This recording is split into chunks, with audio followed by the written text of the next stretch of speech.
मौसम खबर के सह प्रायोजक हैं agriculture insurance company of India limited. संपन्न भारत की पहचान, बीमित फसल, खुशहाल किसान।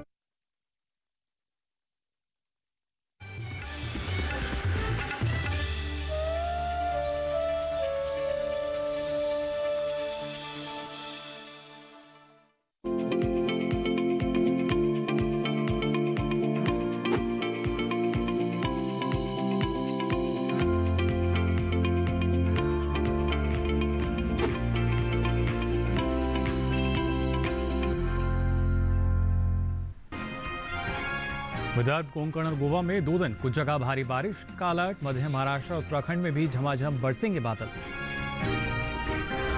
केरल, कर्नाटक और तमिलनाडु के तटों पर 2 दिन बहुत तेज हवाएं चलने का अनुमान। पश्चिमी राजस्थान में कहीं कहीं चलेगी धूल भरी हवाएं। और गुजरात में गन्ने की फसल में निराई गुड़ाई का करें काम। ओडिशा में रागी, मूंग, उड़द और अरहर की करें बुआई।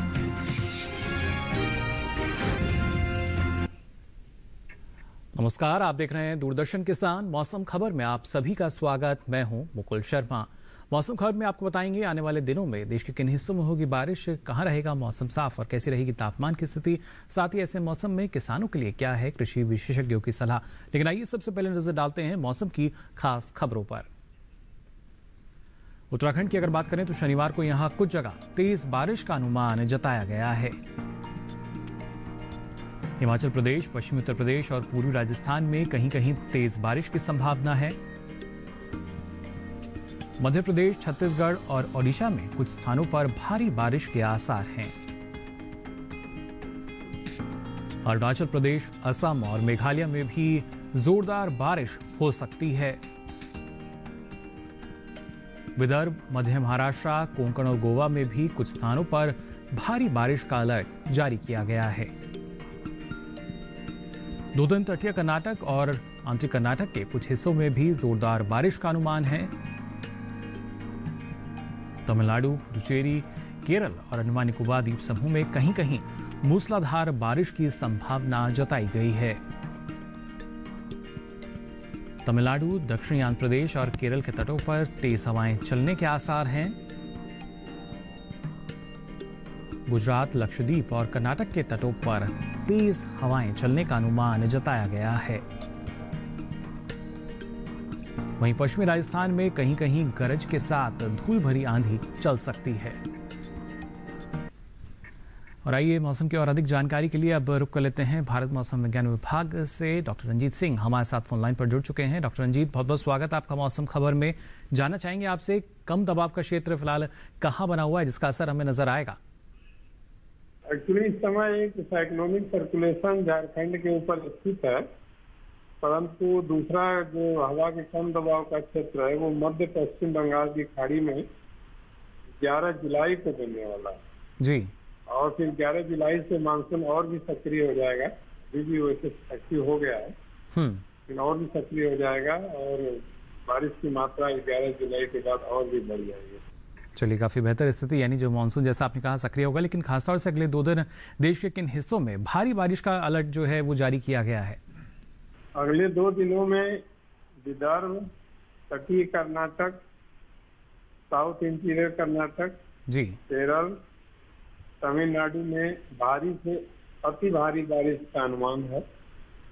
और उत्तराखंड, पूर्वी उत्तर प्रदेश, पूर्वी मध्य प्रदेश, छत्तीसगढ़, बिहार, झारखंड, उड़ीसा, आसाम, मेघालय, मध्य महाराष्ट्र, मराठवाड़ा, तटीय आंध्र प्रदेश, तेलंगाना, रायलसीमा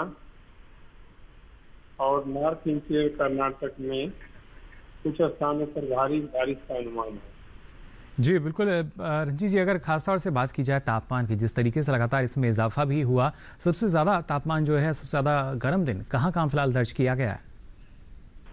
पिछले 24 घंटे में हरियाणा, चंडीगढ़ और दिल्ली के कुछ जगहों पर दिन का तापमान सामान्य से 5 डिग्री तक ऊपर रिपोर्ट हुआ है जी। और इस समय पंजाब, हरियाणा, चंडीगढ़, दिल्ली, वेस्ट उत्तर प्रदेश, राजस्थान में एक का तापमान 40 डिग्री से ऊपर चल रहा है और अधिकतम तापमान 44.3 degree centigrade Ganganagar west Rajasthan में रिपोर्ट हुआ है जी। और उम्मीद है कि अगले 2 दिनों में इन इलाकों में 2 से 4 डिग्री तक तापमान में गिरावट होने वाली है, क्योंकि पूर्वी हवाएं आ रही हैं और बादल बनेंगे, बारिश होने की पूरी संभावना है जी। इसलिए अगले 2 दिनों में तापमान में गिरावट आएगी। जी बिल्कुल। फिलहाल बहुत बहुत शुक्रिया डॉक्टर रंजीत इस तमाम जानकारी के लिए। तो बता रहे थे कि अब जो तापमान है उसमें बदलाव नजर आएगा और मानसून भी सक्रिय हो चला है, जिसके चलते जो बारिश की स्थिति है वो अब देखने को मिलेगी। लेकिन फिर भी देश के अलग अलग हिस्सों को अगर देखा जाए तो कहां कहां बारिश हो सकती है और कहां कहां मौसम साफ रहेगा, ये जान लेते हैं मौसम पूर्वानुमान में। मौसम के पूर्वानुमान में सबसे पहले बात करते हैं पूर्वी भारत की। मौसम विभाग के मुताबिक अगले 2 दिन बिहार में कई जगह बारिश का अनुमान है। वहीं झारखंड में शनिवार को ज्यादातर जगह तो रविवार को कई जगह बरसात की संभावना है। साथ ही ओडिशा में भी कई जगह बादल बरसेंगे। गांगे पश्चिम बंगाल में 2 दिन कहीं कहीं पानी बरसने की उम्मीद है। वहीं उप हिमालय पश्चिम बंगाल, सिक्किम, असम, मेघालय और अरुणाचल प्रदेश के कई इलाकों में वर्षा होगी। पूर्वोत्तर भारत के नागालैंड, मणिपुर, मिजोरम और त्रिपुरा में शनिवार को ज्यादातर जगह तो रविवार को कई जगह बारिश हो सकती है। उधर उत्तर भारत की बात करें तो यहाँ के पहाड़ी राज्यों में जम्मू कश्मीर और लद्दाख में शनिवार को कुछ जगह और रविवार को कई जगह बरसात होगी। उत्तराखंड और हिमाचल प्रदेश के अधिकतर हिस्सों में बारिश का अनुमान है, जबकि पंजाब में शनिवार को कुछ जगह और रविवार को अधिकतर स्थानों पर बादल बरसेंगे। वहीं हरियाणा, दिल्ली और पश्चिमी उत्तर प्रदेश में शनिवार को कई जगह तो रविवार को अधिकतर स्थानों पर बरसात हो सकती है। वहीं पूर्वी उत्तर प्रदेश में 2 दिन कई स्थानों पर बारिश की संभावना है। शनिवार को पश्चिमी राजस्थान में कुछ जगह तो पूर्वी राजस्थान में कई जगह वर्षा संभव है। मध्य भारत पर नजर डालें तो 2 दिन मध्य प्रदेश में ज्यादातर जगह तो छत्तीसगढ़ में कई जगह बरसात की संभावना है। विदर्भ में 2 दिन अधिकतर स्थानों पर बारिश होगी। मध्य महाराष्ट्र में शनिवार को कई जगह और रविवार को ज्यादातर जगह बारिश के आसार है। मराठवाड़ा में 2 दिन अधिकतर स्थानों पर बादल बरसेंगे। वहीं पश्चिमी भारत के गुजरात और सौराष्ट्र कच्छ में इक्का दुक्का जगह बारिश हो सकती है, लेकिन कोंकण और गोवा में 2 दिन अधिकतर स्थानों पर बारिश होगी। उधर दक्षिण भारत के तटीय आंध्र प्रदेश और तेलंगाना में शनिवार को कई जगह तो रविवार को ज्यादातर जगह बारिश का अनुमान है। रायलसीमा में 2 दिन कहीं कहीं पानी बरसेगा। तमिलनाडु, पुडुचेरी और कराईकल के कुछ इलाकों में बरसात हो सकती है। तटीय कर्नाटक और आंतरिक कर्नाटक में 2 दिन ज्यादातर जगहों पर बारिश के आसार है। साथ ही केरल, लक्षद्वीप और अंडमान निकोबार द्वीप समूह में 2 दिन ज्यादातर जगह वर्षा संभव है। तो जाना आपने देश के किन किन हिस्सों में बारिश हो सकती है, लेकिन बात अगर करें पिछले 24 घंटों के दौरान देश के किन इलाकों में बारिश दर्ज की गई, ये आपको बता देते हैं। जम्मू कश्मीर, लद्दाख और गिलगित में कुछ जगह बारिश दर्ज की गई। हिमाचल प्रदेश और उत्तराखंड में भी कहीं कहीं बादल बरसे। साथ ही पश्चिमी उत्तर प्रदेश में छिटपुट जगह तो पूर्वी उत्तर प्रदेश में भी कुछ जगह बारिश दर्ज की गई। राजस्थान, हरियाणा और दिल्ली में इक्का दुक्का जगह बारिश दर्ज हुई। वहीं बिहार, झारखंड, पश्चिम बंगाल, सिक्किम और अरुणाचल प्रदेश के ज्यादातर हिस्सों में भी बारिश दर्ज हुई, जबकि असम और मेघालय में कुछ स्थानों पर बादल बरसे। नागालैंड, मणिपुर, मिजोरम और त्रिपुरा की अगर बात करें तो यहाँ भी कहीं कहीं बारिश दर्ज की गई। साथ ही ओडिशा और छत्तीसगढ़ में भी कुछ जगह बादल बरसे। वहीं पूर्वी मध्य प्रदेश में अधिकतर स्थानों पर तो पश्चिमी मध्य प्रदेश में कुछ जगह बारिश हुई। मध्य महाराष्ट्र और मराठवाड़ा में भी कई जगह, वहीं विदर्भ में ज्यादातर जगह बारिश दर्ज की गई। कोंकण, गोवा में भी अधिकतर स्थानों पर बारिश दर्ज की गई। साथ ही तटीय कर्नाटक के ज्यादातर इलाकों में भी बारिश हुई। वहीं तमिलनाडु, पुदुचेरी और कराईकल, साथ ही केरल के ज्यादातर हिस्सों में भी बारिश दर्ज की गई। तटीय आंध्र प्रदेश और तेलंगाना में भी कुछ जगह, जबकि रायलसीमा के अधिकतर इलाकों में भी बारिश दर्ज हुई। और आइए अब मौसम खबर में बात करते हैं तापमान के हाल की। सबसे पहले जान लेते हैं अधिकतम तापमान का हाल। खासतौर से अगर हरियाणा और राजधानी दिल्ली की अगर बात करें तो कुछ जगह अधिकतम तापमान सामान्य से 5 डिग्री सेल्सियस अधिक दर्ज किए गए, जबकि जम्मू कश्मीर और लद्दाख में कुछ जगह अधिकतम तापमान सामान्य के मुकाबले 3 से 5 डिग्री सेल्सियस अधिक दर्ज हुआ। हिमाचल प्रदेश की अगर बात करें तो यहाँ ज़्यादातर जगह तो उत्तराखंड में कहीं कहीं अधिकतम तापमान सामान्य की तुलना में 3 से 5 डिग्री सेल्सियस अधिक दर्ज किया गया। वहीं पंजाब के ज़्यादातर हिस्सों में भी इसी तरह का अधिकतम तापमान दर्ज हुआ। पश्चिमी उत्तर प्रदेश, राजस्थान, पश्चिमी मध्य प्रदेश और गुजरात में भी कुछ स्थानों पर अधिकतम तापमान सामान्य से 3 से 5 डिग्री सेल्सियस अधिक दर्ज किया गया। हालांकि केरल, तमिलनाडु और पुडुचेरी में भी कहीं कहीं तापमान में इस तरह की तेजी देखने को मिली। इस बीच देश के मैदानी इलाकों में सबसे अधिक तापमान पश्चिमी राजस्थान के गंगानगर में दर्ज किया गया। यहाँ तापमान 44.3 डिग्री सेल्सियस रहा। तो ये तो ही बात अधिकतम तापमान की। अब आइए जान लेते हैं न्यूनतम तापमान का भी हाल। गुजरात की अगर बात करें तो गुजरात में कई जगह न्यूनतम तापमान सामान्य के मुकाबले 1.5 से 3 डिग्री सेल्सियस अधिक रहा। वहीं राजस्थान और पश्चिमी मध्य प्रदेश के कुछ इलाकों में न्यूनतम तापमान सामान्य की तुलना में 1.5 से 3 डिग्री सेल्सियस ऊपर रहा। उप हिमालय, पश्चिम बंगाल और सिक्किम के कई हिस्सों में भी इसी तरह न्यूनतम तापमान की स्थिति दर्ज की गई। हालांकि इसके विपरीत पूर्वी उत्तर प्रदेश में कुछ स्थानों पर तापमान सामान्य की तुलना में 1.5 से 3 डिग्री सेल्सियस कम दर्ज हुआ। विदर्भ में भी कहीं कहीं न्यूनतम तापमान सामान्य के मुकाबले 1.5 से 3 डिग्री सेल्सियस नीचे रहा।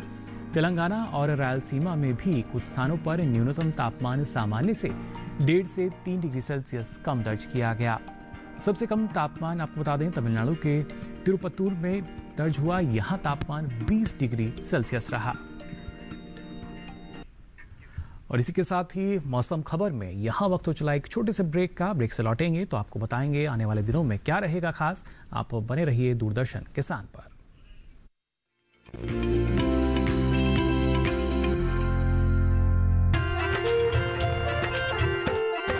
फसल बीमा से अब सुरक्षित आत्मनिर्भर बन जाए किसान। माटी से है उठी पुकार, अब तकदीरें बदलेंगी। रुकेंगे न हौसले कल के अविश्वास से, अब तय किया है हमने। नया दौर खुशहाली का ले आएंगे इस जग में। बुलंद हौसलों की मिट्टी के संग कठिनाइयों से न डरे अब ये मन, दिख रहा है नया भरोसा। हर खेत रोशन हो मेरा। AIC के संग मौसम की मार अब नहीं करेगी तंग, नुकसान की होगी पूरी भरपाई। AIC किसान का हमराही। Agriculture insurance company of India limited, संपन्न भारत की पहचान, बीमित फसल खुशहाल किसान।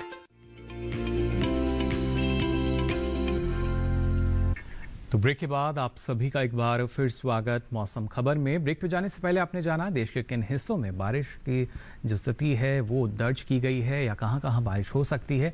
लेकिन ऐसे में गुजरात और ओडिशा की अगर बात की जाए तो इस मौसम में वहां किसान कौन कौन से कृषि कार्य कर सकते हैं या उन्हें किन किन बातों का ख्याल रखना होगा, आइए इसके लिए नजर डाल लेते हैं इस खास रिपोर्ट पर। गुजरात के नवसारी जिले में धान की नर्सरी बोने के लिए खेत तैयार करें।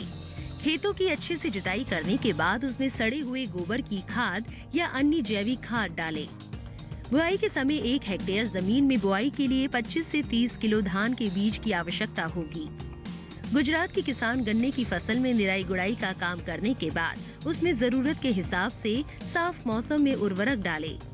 जिन इलाकों में बारिश हो रही है वहाँ खेत में बारिश का फालतू पानी न जमा होने दे। बैंगन, मिर्च और भिंडी की फसल में कीट व रोगों की निगरानी करते रहें। वहीं ओडिशा में खरीफ की विभिन्न फसलों को बोएं। ओडिशा के किसान अच्छी फसल के लिए वहां की मिट्टी के मुताबिक उन्नत किस्म की धान की बुआई करें। बुआई से पहले बीजों का उपचार जरूरी है। ओडिशा के जिन इलाकों में अगेती धान की जरूरत हो वहां अगेत चुनें। जहां मध्यम किस्म की धान की आवश्यकता हो वहां मध्यम किस्म चुनें। जिन इलाकों में बारिश हो रही है वहां के किसान बारिश के पानी का संग्रह करें ताकि जरूरत पड़ने पर इस पानी का उपयोग किया जा सके। जिन इलाकों में ज्यादा बारिश की संभावना है वहां के किसान खेतों में पर्याप्त जल निकासी की व्यवस्था करें। बारिश होने पर हरी खाद के रूप में ढेंचा बो सकते हैं। जिन खेतों में धान की रुपाई करनी है उनमें ढेंचा बोना फायदेमंद रहेगा, क्योंकि रुपाई के समय ढेंचे की जुताई से धान को खाद मिलेगी। ओडिशा के किसान इन दिनों खरीफ की मूंगफली की बुआई के लिए खेत तैयार कर ले। साथ ही अदरक की उन्नत किस्म का चयन कर बुआई का काम पूरा करें। इस समय ओडिशा में उन्नत किस्म की रागी, मूंग, उड़द, अरहर और मक्का की बुआई की जा सकती है। और आइए अब बात करते हैं महाराष्ट्र की भी। यहाँ पर मौसम के लिहाज से किसान कौन कौन से कृषि कार्य कर सकते हैं। खासतौर से मध्य महाराष्ट्र की अगर बात करें तो यहाँ किसान धान की जो रोपाई इसका काम जारी रखें, इसके बारे में आपको बताएंगे। लेकिन आइए उससे पहले नज़र डाल लेते हैं आज की फसल पर। आज आपको खासतौर से हम बताने जा रहे हैं टमाटर की खेती के बारे में। जो किसान टमाटर की व्यावसायिक रूप से खेती करना चाहते हैं, इसके लिए कौन सी उन्नत किस्म है और किस तरह का प्रबंधन आपको अपनाना होगा बेहतर उपज के लिए, आइए इसके लिए नज़र डाल लेते हैं इस खास रिपोर्ट पर।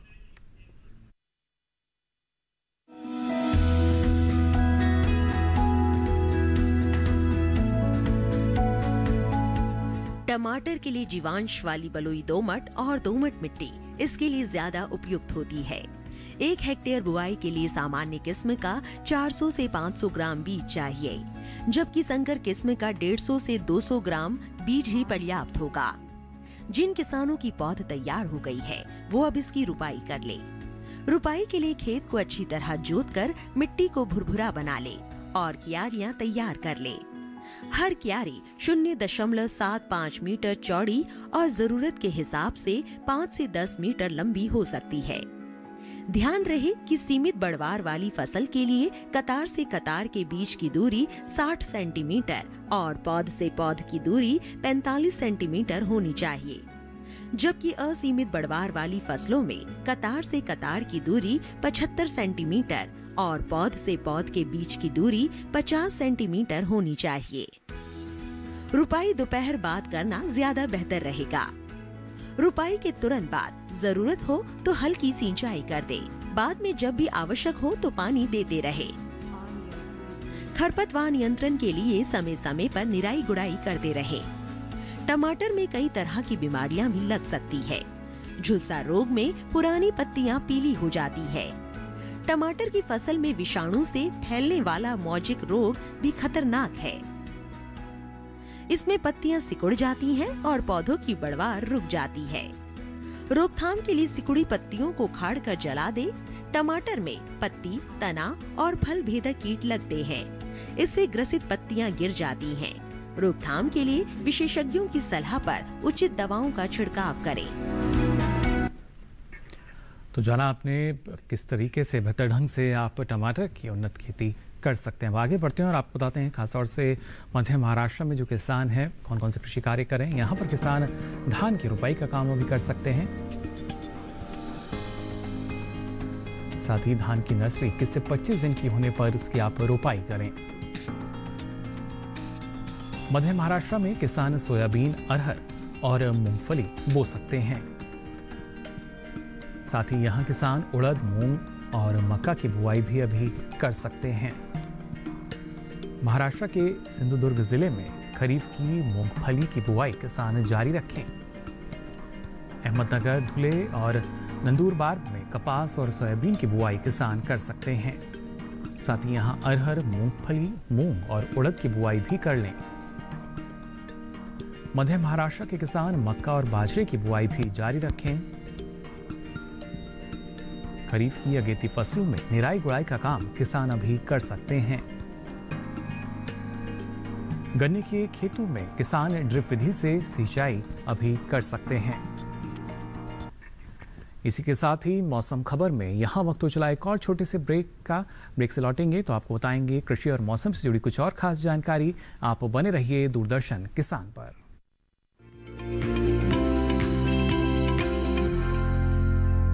अब कैसी भी आपदा हमारी फसल पे आ जाए, क्षति होने पर हमारे दावों का उचित भुगतान मिलता है, क्योंकि हमने लिया है प्रधानमंत्री फसल बीमा। बुआई से फसल कटाई तक हर जोखिम का दावा, न्यूनतम प्रीमियम पर अधिकतम भुगतान का वादा। योजना से हर साल जुड़ रहे हैं 5 करोड़ से ज्यादा किसान। अब आपकी है बारी। नजदीकी कृषि कार्यालय, सहकारी समिति, बैंक शाखा, अधिकृत बीमा कंपनी या जन सेवा केंद्र में स्वेच्छा से करा सकते हैं पंजीकरण। फसल बीमा पोर्टल या फसल बीमा ऐप द्वारा भी किया जा सकता है पंजीकरण। प्रधानमंत्री फसल बीमा योजना, आपकी फसलों का संपूर्ण सुरक्षा कवच। कृषि एवं किसान कल्याण मंत्रालय, भारत सरकार। पर्यावरण भारत की चिति, देश का स्वभाव। भारत में पर्यावरण सिर्फ जलवायु नहीं, आबो हवा नहीं, सिर्फ पेड़ पौधे, नदी पर्वत नहीं। भारत में पर्यावरण एक जीवन शैली है, सिर्फ लौकिक नहीं बल्कि दिव्य भारत का आईना। आइए आपका परिचय कराते हैं ऐसी ही कुछ परंपराओं से, इन्हीं जीवन मूल्यों से। कार्यक्रम प्रकृति उत्सव रिविजिटिंग इंडियन एनवायरनमेंट ट्रेडिशन देखिए हर गुरुवार सुबह 7:30 बजे सिर्फ डीडी किसान पर।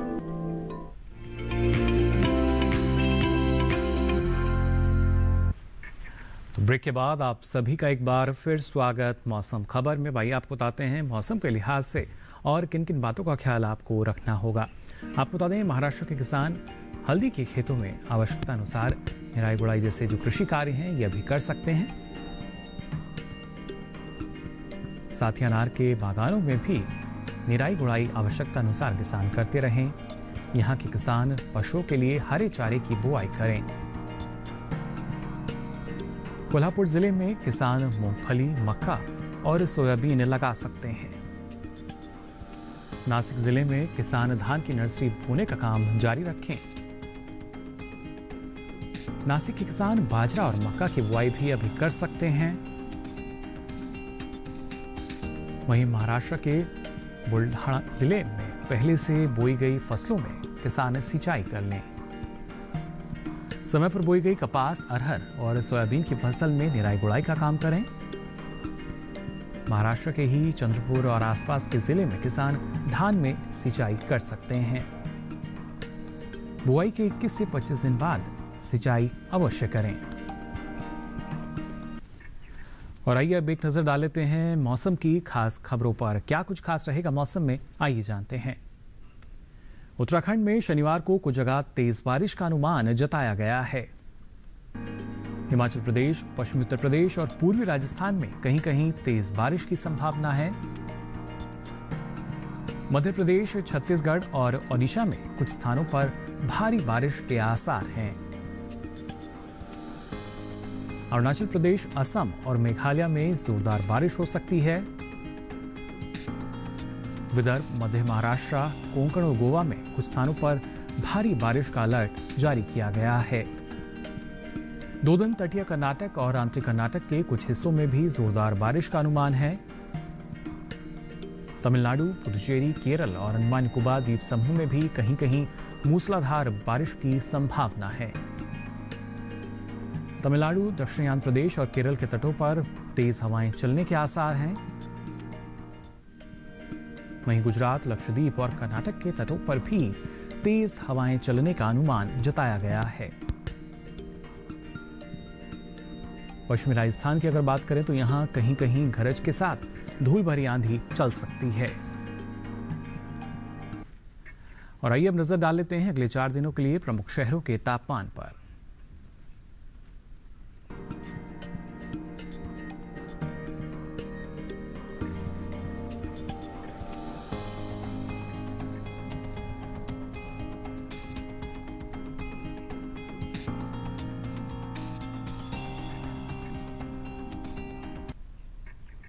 और खासतौर से मौसम की ताज़ा जानकारी के लिए आपको बता दें आप उमंग ऐप का इस्तेमाल भी कर सकते हैं। क्या कुछ खास इस ऐप में, आइए जानते हैं।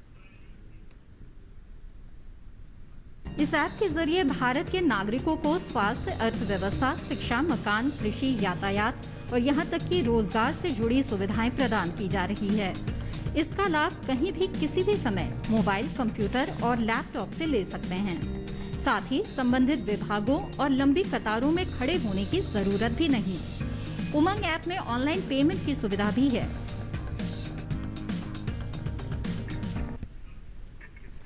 फिलहाल के लिए इस बुलेटिन में बस इतना ही, लेकिन आपको बता दें सारी जानकारी आप डीडी किसान के यूट्यूब चैनल पर भी ले सकते हैं। इसके लिए आप टीवी स्क्रीन पर दिखाए जा रहे QR कोड को स्कैन कर सकते हैं और फिर ये मौसम की सभी जानकारी आप कहीं भी किसी भी वक्त देख सकेंगे। यानी मौसम का हाल आप मौसम खबर के साथ ले सकेंगे कभी भी, कहीं भी। फिलहाल के लिए इस बुलेटिन में बस इतना ही। मौसम की ताज़ा जानकारी और कृषि सलाह के साथ फिर होंगे हाजिर। तब तक के लिए दीजिए इजाज़त। नमस्कार।